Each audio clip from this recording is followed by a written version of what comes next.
One of the fascinating stories about Emil, or Herztier, is how he behaves like a dog in his hunter form, and how he was mentioned to think, or even act like one in his deduction quests.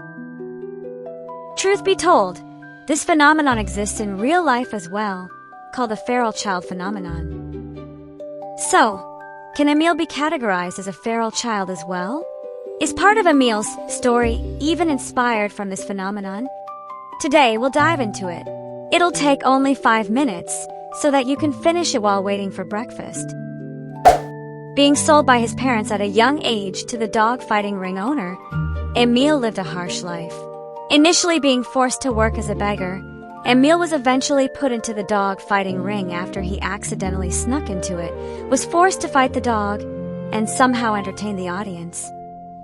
In some of his deduction quests, it is mentioned that he developed animalistic behavior and was treated like one, such as gnawing on a piece of bread and sleeping in a kennel. It is unknown for how long he had been living that way, but years of enduring that harsh life, as well as being alienated from compassion, love, and normal interaction with humans, had somehow made him forget his human identity. As time goes on, he thinks of himself not as a human anymore, but as a fighting dog in the ring. The case of humans developing animalistic behavior was part of what is called the feral child phenomenon. One scientific journal from IDV mentioned that a feral child is a young person who has lived in isolation from human contact for an extended period, leading to significant impairments in cognitive abilities, communication skills, and socialization. According to this journal, there are 2 types of feral children. One is a child who is lost or abandoned in the wilderness, possibly being cared for by animals, and one who is confined and possibly abused by their caregiver, resulting in them being isolated from society. Children who become victims of this phenomenon often become intellectually impaired. They might be unable to walk straight using 2 legs, develop a lack of communication skills, and show no interest in the human activity around them. From his deduction quests, it is understandable to think that Emil might be categorized as a feral child.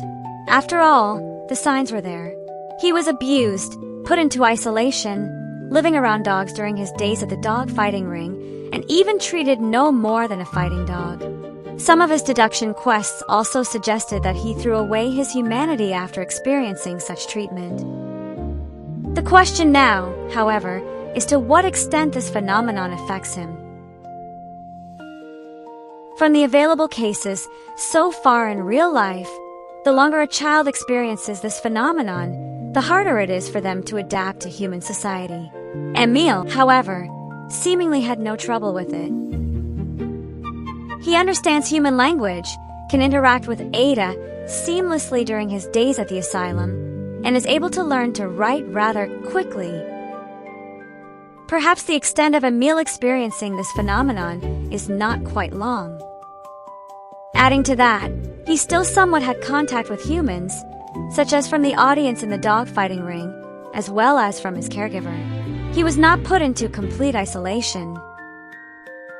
In conclusion, I think Emil displays traits associated with the feral child phenomenon. However, it might not be too severe, as Emil is still, in the end, capable of socializing with humans and understanding them as well. Also, this feral child phenomenon might even have inspired aspects of Emil's overall story. Now, the reason I share you this info is that I found this piece of lore interesting, especially with the new hunter, Herztier, coming up this week in Game 0 coming later on, in which I hope we can get a clearer picture of Emil's condition, whether he behaves like a dog in the story, or whether it would be another thing we gotta interpret ourselves. I put several links in the video description for your further reading. Thanks for watching, and have a good day.